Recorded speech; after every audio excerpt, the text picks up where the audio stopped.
Fala pessoal, tudo bem com vocês? Sejam bem-vindos a mais um vídeo aqui no canal. E no vídeo de hoje eu vou falar a respeito do caso Luana Mello, uma brasileira que foi vítima de um crime terrível lá na Argentina. Pessoal, para quem já é antigo aqui no canal, já conhece esse caso, sabe que eu já fiz ele há muito tempo atrás, só que na época que eu fiz ele ainda não tinha solução, né?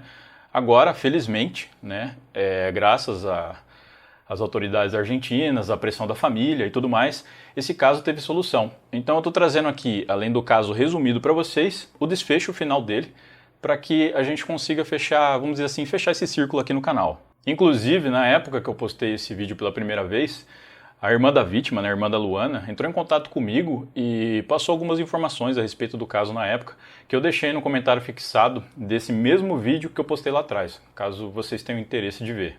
No mais é isso, pessoal, e como vocês já sabem, se gostaram do meu conteúdo, deixa um like e um comentário que me ajuda muito aqui no meu trabalho. Então, sem mais delongas, bora pro vídeo.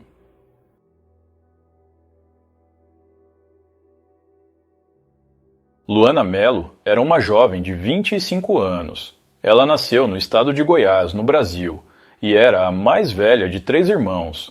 A família dela mora na cidade de Jataí, uma cidade do estado de Goiás com um pouco mais de 100 mil habitantes, que fica a cerca de 300 quilômetros da capital do estado. De acordo com reportagens, Luana era apaixonada por música e foi em um grupo de fãs de sua banda preferida, em uma rede social, que ela conheceu uma moça da Argentina. Como não queria ficar para sempre em uma cidade do interior e queria conhecer outros lugares, resolveu tirar férias na casa dessa moça. Ela gostou tanto do país que começou a fazer planos para se mudar para lá, chegando inclusive a dizer para sua mãe que se mudaria em breve. Segundo a mãe de Luana, Rosemary Carneiro, a filha estava insatisfeita com a vida em Jataí e não via a hora de ir embora. Ela disse ainda que a jovem amava sua guitarra e era uma pessoa cheia de vida, que superou a depressão e relacionamentos ruins que teve no Brasil. Aos 22 anos, Luana se mudou para Buenos Aires, a capital da Argentina. Lá, conseguiu um emprego de assistente financeiro em uma multinacional e, em suas horas livres, gostava de ler e tocar guitarra. Luana, além do português, era fluente em mais 3 idiomas: inglês, espanhol e sueco. De acordo com uma amiga brasileira da jovem, que também mora na Argentina, Luana gostava do país, pois lá podia ser quem realmente era e se sentia livre. Dizem que a jovem vivia rodeada de amigos e era muito querida por eles. Ela, inclusive, começou um relacionamento com um rapaz chamado Lucas no país. Luana havia se mudado há pouco mais de uma semana para seu novo apartamento. De acordo com Lorena, proprietária do imóvel, a jovem estava de licença médica e não tinha ido trabalhar naquela semana, pois não se sentia bem. Além de doente, Luana havia contado para uma amiga chamada Fernanda que tinha terminado com Lucas, seu namorado. Fernanda então decidiu ir acolher a amiga. Luana estava sozinha em casa, era feriado, e Lorena, dona do imóvel, tinha ido viajar. Fernanda ficou no apartamento com Luana por cerca de 1h30 para acalmar a amiga. Antes de ir embora, Fernanda combinou com Luana que as duas se encontrariam no dia seguinte. No entanto, no dia do encontro, Fernanda ligou várias vezes para Luana, mas ela não atendeu. A princípio, Fernanda pensou que a amiga só queria dar um tempo de tudo e ficar sozinha. Ela então achou que deveria respeitar essa suposta decisão da amiga, mas continuou enviando mensagens para ela, falando que se ela precisasse de qualquer coisa, era só entrar em contato. Segundo a mãe da jovem, na quinta-feira à noite, por volta das 10 horas, a Luana ligou para ela, mas ela já estava dormindo. No dia seguinte, sexta-feira, logo pela manhã, Rosemary mandou mensagem para a filha, mas o celular estava desligado, o que achou estranho, pois Luana nunca desligava o telefone. Por volta das 3 da tarde do mesmo dia, Rosemary recebeu uma ligação de Fernanda, perguntando se ela havia conseguido falar com Luana. Rosemary disse que não, e muito preocupada, pediu para que Fernanda fosse até o apartamento da filha. No dia 30 de março de 2018, Fernanda foi até o apartamento de Luana. Ao chegar ao local, tocou a campainha inúmeras vezes, mas não foi atendida. Estranhando toda a situação, decidiu chamar a polícia. Dizem que os policiais demoraram e, quando chegaram, subiram até o terraço do prédio, de onde conseguiram ver, através de uma janela aberta, Luana deitada na cama. Nesse momento, um dos policiais decidiu entrar no quarto e lá constatou o que ninguém esperava. Luana estava morta. A notícia abalou todos os familiares e amigos. Era algo que ninguém queria acreditar. Durante as investigações, foi constatado que não havia sinais de violência no corpo nem de arrombamento no imóvel. Laura Mello, irmã de Luana, foi rapidamente para Buenos Aires. Ao chegar lá, dirigiu-se à delegacia responsável pelas investigações do caso. Laura perguntou aos investigadores o que havia acontecido. Segundo ela, eles disseram que tudo indicava uma morte natural. Apesar dessas alegações, a perícia recolheu material no apartamento e o corpo de Luana foi submetido a uma autópsia. De acordo com o laudo, Luana sofria de uma série de problemas físicos, que iam desde complicações no pulmão até problemas cardíacos, o que levantou a hipótese de um possível mal súbito. No entanto, o perito Ricardo Molina, um famoso perito brasileiro e um dos melhores da sua área, discordou desse laudo. Ele disse não ter dúvidas de que houve a participação de terceiros no caso e que a morte de Luana, apontada como um possível mal súbito, na verdade, foi causada por alguém. Sua afirmação é baseada em marcas encontradas no pescoço e na parte interna dos lábios de Luana. Segundo ele, quem a matou tampou a sua boca, juntamente com o nariz com uma mão, e a esganou com a outra mão. O perito disse ainda que a força empregada na esganadura não era o suficiente para matar uma pessoa saudável. Mas, se Luana realmente tinha problemas cardíacos, como constatado na autópsia, só o fato de alguém tentar esganá-la, interrompendo seu fluxo de ar, poderia ser fatal. Durante o processo de traslado do corpo de Luana da Argentina para o Brasil, a família da jovem percebeu que faltavam alguns objetos dela. De acordo com Laura Mello, enquanto arrumava as coisas da irmã, ela não encontrou o celular, um notebook, uma mochila e nem o dinheiro que pertencia a Luana. Dinheiro esse que a família sabia que a jovem guardava. Lorena, dona do imóvel onde Luana morava, chegou a dizer que, além dos objetos da jovem recolhidos para a perícia, a polícia também levou um notebook que pertencia a Lorena e um atestado de moradia de um homem chamado Iver Uruti Condori. Iver era funcionário de Lorena em uma loja de uniformes que ela mantinha no andar superior do prédio.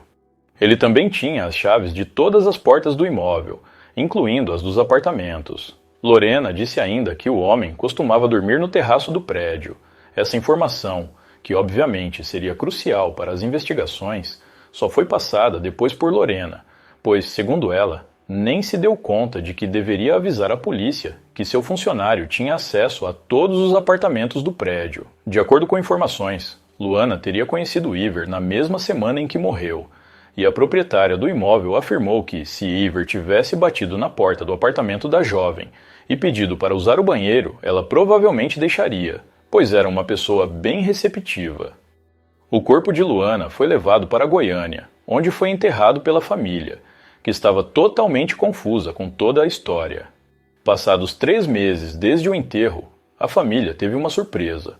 O celular de Luana, que havia sumido do apartamento da jovem, foi localizado. O celular estava sendo usado por um homem chamado Amadeus Uruti Condori. Esse homem era irmão de Iver, o funcionário de Lorena, a proprietária do imóvel, e que tinha acesso a todos os apartamentos. Os 2 irmãos, que são de origem boliviana, foram intimados pela polícia a prestar depoimento a fim de esclarecer toda essa história.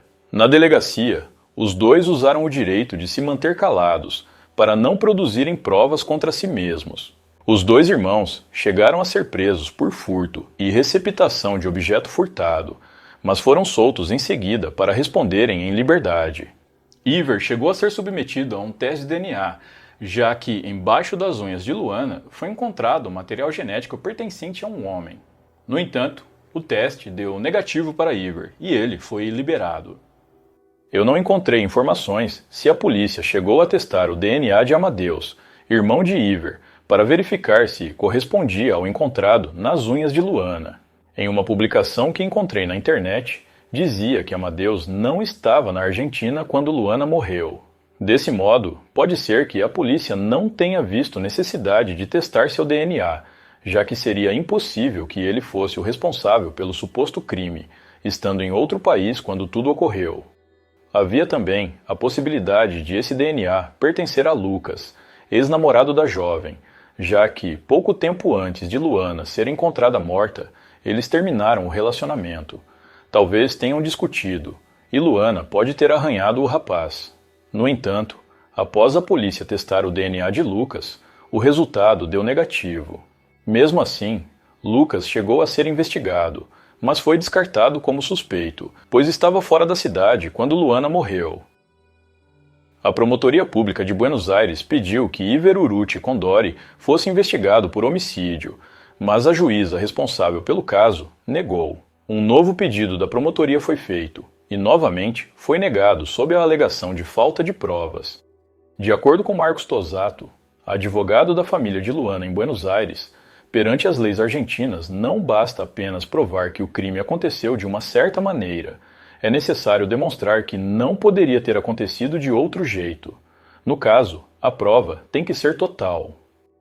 Assim que Lorena soube do possível envolvimento de Iver na morte de Luana, ela o demitiu de sua empresa e ainda disse, em uma entrevista, que o rapaz não ficou surpreso quando soube da morte da jovem.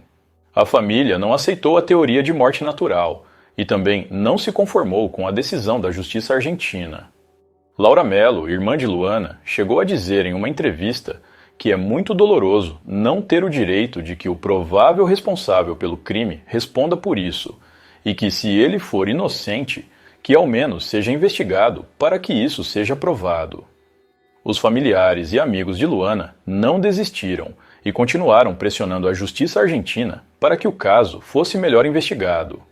Eles continuaram divulgando o caso de Luana nas redes sociais e também criaram a hashtag Justiça por Luana Mello, com a intenção de trazer mais visibilidade ao caso, para que assim ele não fosse esquecido. Inicialmente, os irmãos Iver e Amadeus responderam apenas por furto e receptação de objeto furtado. No entanto, conforme as investigações continuavam, o cerco foi se fechando para Iver. Durante essas investigações, foi descoberto que Iver assinou o livro de entrada do prédio algumas horas antes de Luana ter sido encontrada morta. Ou seja, ele estava no local quando tudo aconteceu. Uma amiga de Luana afirmou que a jovem havia registrado uma reclamação dizendo que Iver a espionou pela janela enquanto ela estava tomando banho. Isso teria ocorrido alguns dias antes de Luana ser encontrada morta, indicando que possivelmente Iver já estava de olho na vítima há algum tempo. Luana e Iver não tinham nenhuma relação, eles não conversavam e apenas se conheciam de vista, já que Iver trabalhava para a dona do prédio em que Luana morava. Com receio de uma possível fuga de Iver para a Bolívia, a polícia argentina decidiu prendê-lo. Iver foi levado para uma prisão temporária em Buenos Aires, enquanto que as autoridades montavam um novo inquérito contra ele, dessa vez com novas provas e evidências. Após a finalização desse novo inquérito, ele foi apresentado à justiça, que determinou que Iver fosse mantido preso. Iver então foi acusado formalmente pelo crime contra Luana Mello e mantido preso até o seu julgamento. Isso foi uma vitória para a família e amigos da vítima, que estavam com muito receio de que o caso fosse completamente esquecido pelas autoridades argentinas. Após alguns meses preso, Iver decidiu confessar o crime. Segundo ele, entrou no apartamento em que Luana morava sozinha para roubar e, no meio do processo, decidiu matar a jovem. De acordo com a polícia, Iver agiu sozinho e o irmão dele continuará respondendo por receptação de objeto furtado. O julgamento de Iver Uruti Condori aconteceu 4 anos depois do crime, em dezembro de 2022. Durante o julgamento, além da confissão do próprio Iver, também foram apresentadas todas as evidências contra ele, coletadas durante as investigações. Foi concluído que Iver entrou no apartamento de Luana usando as chaves que tinha. Por isso, não havia sinais de arrombamento no imóvel. O objetivo dele era roubar alguns objetos da vítima, mas depois decidiu matá-la, pois ela o reconheceu. Ao fim do julgamento, Iver Uruti Condori foi condenado por roubo e assassinato. Ele foi sentenciado à prisão perpétua e atualmente cumpre a sua pena no Complexo Penitenciário Federal II Marcos Paz, administrado pelo Serviço Penitenciário Federal da Argentina. Com essa condenação, a família de Luana se sentiu aliviada. Isso, obviamente, não trará Luana de volta, mas ao menos o crime contra ela não ficou impune. Bom, pessoal, então é isso. Muito obrigado por me assistir até o final. Eu vou ficando por aqui. Um grande abraço e até a próxima.